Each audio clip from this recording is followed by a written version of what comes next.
Paper आने से पहले ही, यानी कि 8 साल के बाद एक सीजीएल का एग्जाम होता है और 8 घंटा से पहले ही पेपर लीक हो जाता है और आनन फानन में उसे एक पेपर को रद्द किया जाता है। जैसे ही हम लोग आंदोलन करने का जांच का मांग कर रहे थे, एसआईटी का जांच का एक लॉलीपॉप दिखा करके उसको भी दबाने का प्रयास किया गया है और जेपीएससी का एग्जाम 2 साल के बाद हुआ और इतना जल्दीबाजी में सरकार ने हड़बड़ी में गड़बड़ी कर दिया।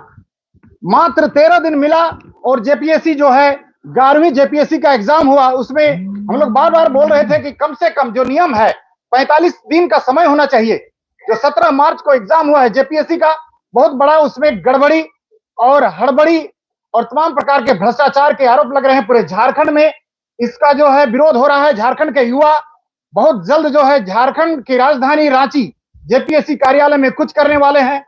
तो ये इस स्थिति को पैदा करने वाले मुख्यमंत्री हेमंत सोरेन जी हैं और वर्तमान में चंपई सोरेन जी जो हैं, उनसे बहुत उम्मीद था, लेकिन हम लोग को निराशा हाथ लगा है। सरकार कहती है, जेएमएम कहती है कि झारखंड झुकेगा नहीं, तो झारखंड को झुकने वाला काम आप क्यों कर रहे हैं? झारखंड के सीजीएल का पेपर लीक हो जाता है, जेपीएससी में गड़बड़ी हो जाता है, आप जो है मुख्यमंत्री जमीन का घोटाला से जेल के सलाखे के अंदर चले जाते हैं और आप बोलते हैं झारखंड झुकेगा नहीं। आप झुकने वाला काम क्यों करते हैं? हम लोग भी चाहते हैं, हम लोग भी जानते हैं कि झारखंड झुकेगा नहीं और झारखंड को झुकने नहीं देंगे, लेकिन आप जो सरकार है आपको संवेदनशील होना चाहिए था युवाओं के प्रति, लेकिन आपने वैसा कोई ऐसा काम नहीं किया। 4 साल बर्बाद किया है झारखंड के युवाओं का और आने वाला अभी जो है 1 महीने के बाद लोकसभा चुनाव है, जो बेसर हम लोग के गुरुदेव जी ने कहा है। तो आपने देखा है कि हम लोग जो निर्णय ले रहे हैं जेपीएससी बी पेपर में, हम लोग सवाल करने आए हैं सरकार से इस प्रेस माध्यम से कि बी पेपर जो मिला था उस दिन करीब 3 लाख लगभग एग्जाम दिए हैं। 3 लाख में बी पेपर जितने लोगों को मिला है उसमें 25% लगभग बी पेपर, यानी कि करीब 25,000 के आसपास स्टूडेंट का बी पेपर का 2 सेट मिला हुआ है और उसमें भारी गड़बड़ी मिला है। इसमें 22 प्रश्न को 1 से लेकर 8 का और आपका 19 से लेकर के 21 का और 42 से लेकर के 42 से लेकर 47 तक का प्रश्न पत्र को दोबारा, यानी 22 क्वेश्चन को दोबारा रिपीट कर दिया गया है बी पेपर में। आप लोग देखना चाहेंगे और इसका हम लोगों ने प्रेस वार्ता भी किया था जेपीएससी कार्यालय के बाहर में और हम लोगों ने सवाल आप मीडिया बंधुओं के माध्यम से उठाया था। तो मैं आप मीडिया बंधुओं ने जिस तरह से साथ दिया है, मैं चाहता हूं कि आप लोग आगे भी साथ दें और आप लोग मुख्यमंत्री चंपई सोरेन से सवाल करें कि आप जेपीएससी का समाधान का क्यों नहीं कर रहे हैं, आप आनन फानन में आंसर क्यों जारी कर रहे हैं। तो हम लोग ये सवाल करने आए हैं। नहीं तो 1 अप्रैल को 1 लाख से ज्यादा युवा जो है झारखंड की राजधानी और जेपीएससी कार्यालय में यहां पर कुछ करेंगे और सरकार को सबक सिखाने का काम करेंगे। मुख्यमंत्री हेमंत सोरेन और चंपई सोरेन से अंतिम में इतना ही कहना चाहता हूं कि आप युवाओं का समस्या का समाधान नहीं करना चाहते, नहीं सकते हैं, तो आप इस्तीफा दे दीजिए। धन्यवाद। जोहार। यहाँ नौजवानों की नौकरी बिकती है, यहाँ कोयला लोहा बालू पत्थर बिकता है, जमीन बिकता है, यहाँ तो नेता बिकते हैं। राज्यसभा चुनाव में वोट देके उदाहरण प्रस्तुत करता है, कोई बागी है कोई दागी है।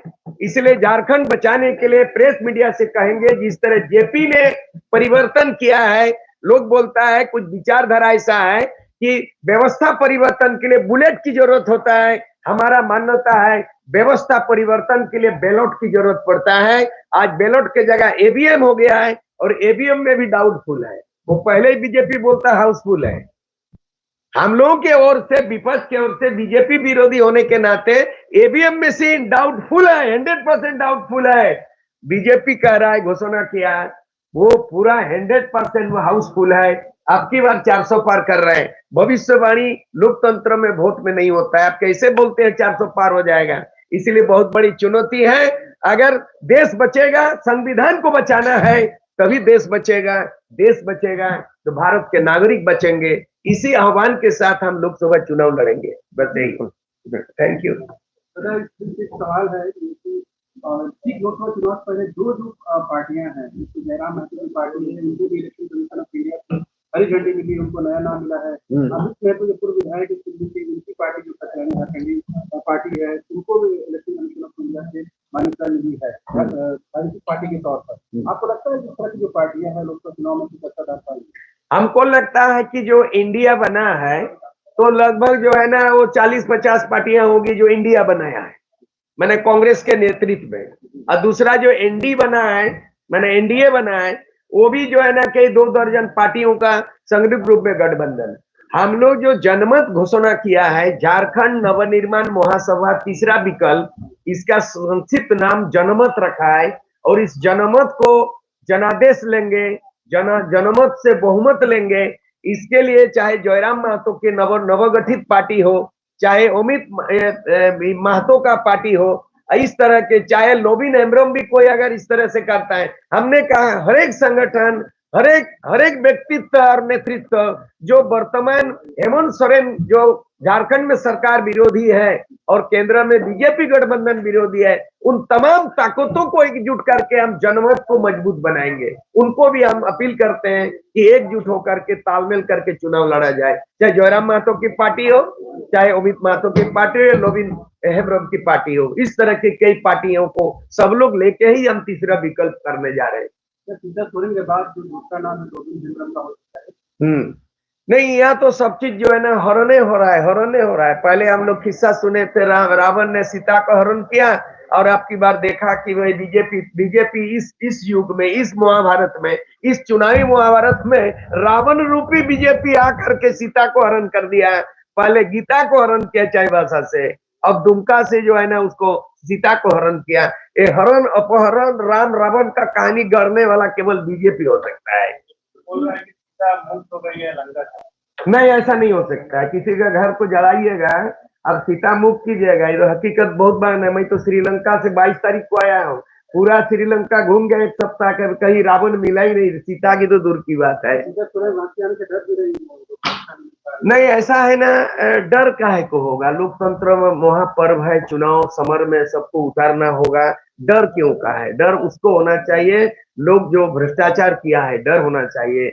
डर हम लोग बिना बॉडीगार्ड लेके डरते हैं, हम लोग घूमते रहते हैं। आप कौन चीज के लिए? जनता के बीच में जाना होगा, बॉडीगार्ड राइफल लेके जाइएगा, निर्भीक होके, जैसे प्रेस निर्भीक निष्पक्ष होता है, तो लीडर भी ऐसा निडर होना चाहिए। लीडर को निडर होना चाहिए, लीडर को निडर भयमुक्त होना चाहिए। थर्ड फ्रंट की बात करते हैं, और भी जो पूर्व मंत्री हैं उनके तरफ से भी थर्ड फ्रंट की कार्रवाई की जा रही है, तो ये अलग अलग नहीं, हमने कहा कि जो भी इस तरह का तीसरा विकल्प का प्रयास कर रहे हैं, हम सबके साथ बात करेंगे। हम एक एक व्यक्ति को जोड़ेंगे, एक एक छोटा ऑर्गेनाइजेशन को जोड़ेंगे, और हम जोड़ेंगे कि कैसे हम एनडीए का और इंडिया का दोनों के बीच में हम तीसरा विकल्प बनाने का हम प्रयास करेंगे। और हमारा प्रयास जारी रहेगा। हम किसी को लेकिन उसको मानना होगा कि भ्रष्टाचार उसपे कोई दागी ना हो, भ्रष्टाचार पे कोई अंकुश ना, उसपे अंकुश अगर है तो हम तभी ले सकते हैं। दागी आदमी को है, अब बागी आदमी को इस तरह का, आज यहाँ टिकट नहीं मिला, वहां दौड़ दिया, ये भाग दौड़ नहीं। हम चाहते हैं कि भारत देश में लोकतंत्र में जो 545 है, और खासकर हम चाहते हैं कि आदिवासियों पे ज्यादा जोर देंगे कि लोकसभा में 47 सीट है। शरद पवार आज इस दुनिया में नहीं रहा, शरद यादव नहीं रहा। उन्होंने पार्लियामेंट में बोला था, ये आदिवासी जागो।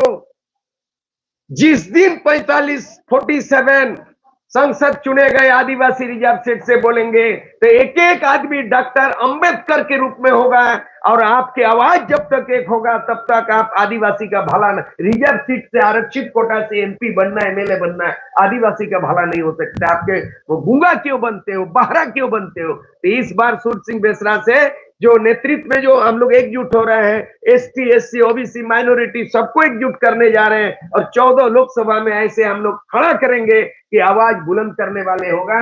गूंगा और बहरा इस तरह का हाथ उठाने वाला नहीं, लोकसभा में जो है सवाल उठाने वाला प्रतिनिधि को निर्वाचित करने का हमारा प्रयास रहेगा। बहुत अच्छा, शुक्रिया।